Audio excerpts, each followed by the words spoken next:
In the world of international crime, very few names cause entire governments to panic. But this man, he was known as the Merchant of Death. He sold weapons to terrorists, warlords, dictators, and somehow he vanished. Not once, but twice. This is the true story of Viktor Bout, the richest arms dealer on earth, and how he escaped justice for decades. Viktor Bout wasn't born into power. He grew up in Soviet-era Tajikistan, speaking 6 languages by the time he was 20. After the collapse of the Soviet Union, Bout saw an opportunity most people were too afraid to even think about. The Soviet military was breaking down, and that meant thousands of tanks, guns, and fighter jets were just sitting, unguarded, forgotten. But Viktor didn't forget. He used his connections as a former military translator and started buying decommissioned weapons in bulk. From there, he built his empire, one cargo plane at a time. By the late 1990s, Viktor Bout had created a global arms trafficking network, from Africa to the Middle East. Wherever there was war, Viktor was already there, fueling it. He sold weapons to both sides of civil wars. He armed the Taliban. He sold to rebels in Rwanda. He even worked with Charles Taylor in Liberia, a dictator later convicted of war crimes. And yet, Viktor never got caught. He used fake passports, shell companies, and an army of lawyers and pilots willing to look the other way for the right price. Interpol chased him.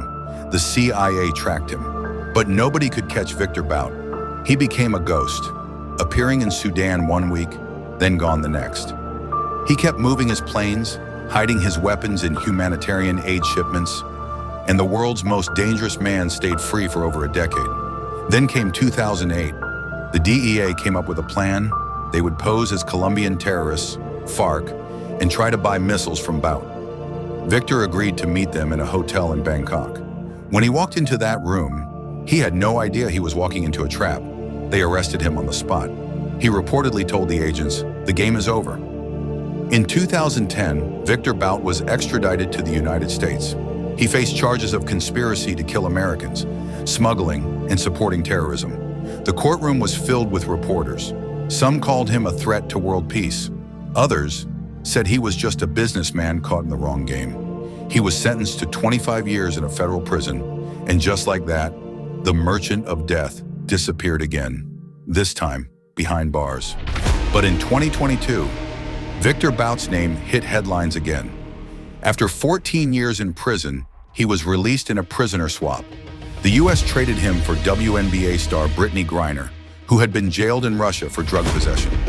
Some saw it as diplomacy, others saw it as betrayal. Because just like before, Viktor returned to Russia a free man. No trial, no questions, no regrets. Now, he's rumored to be involved in Russian politics, meeting with government officials, even speaking at public events. The Merchant of Death is now a public figure. But the real question is, what will he do next? Because if history tells us anything, it's that Viktor Bout doesn't just disappear, he waits, and then he strikes. Crime pays until it doesn't. But for Viktor Bout, the rules never really applied. If you enjoyed this video, don't forget to subscribe for more real stories of power, money, and the people who bend the world to their will.